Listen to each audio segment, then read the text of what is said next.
घरे मारस मना भाटाती दबा दबा घरे रे देनी बेटा बड़ी उडिया कतरा को सैन करू मन काही इज्जत छे ता काही अनु भाटाती मारा जे आजेती मारा मारो माथा फोना को सारी लोई न गाळे को मारो माशी तर काय मत दारू बंद यायचं दारू बंद करा, आमचे संसार वाचवा. महिलांचा संताप आता थेट रस्त्यावर उतरला आहे. मंठा तालुक्यातील केहाळ वडगाव येथील जयरामनगर तांड्यात महिलांनी अवैध दारू विक्री विरोधात जोरदार आंदोलन छेडले.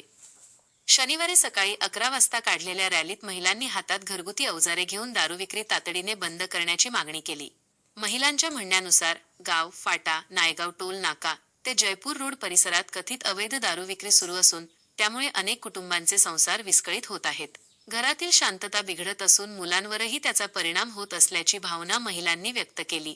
वझर सरकटे, अंभोडा कदम, हेलस, माहुरा आणि माळेगाव यानंतर आता केहाळ वडगाव येथील महिलाही रस्त्यावर उतरल्याने तालुक्यातील हा प्रश्न पुन्हा चर्चेत आला आहे.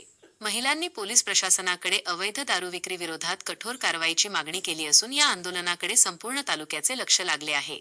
आर्यव्रत न्यूज मराठीसाठी प्रतिनिधी गजानन माळकर, मंठा.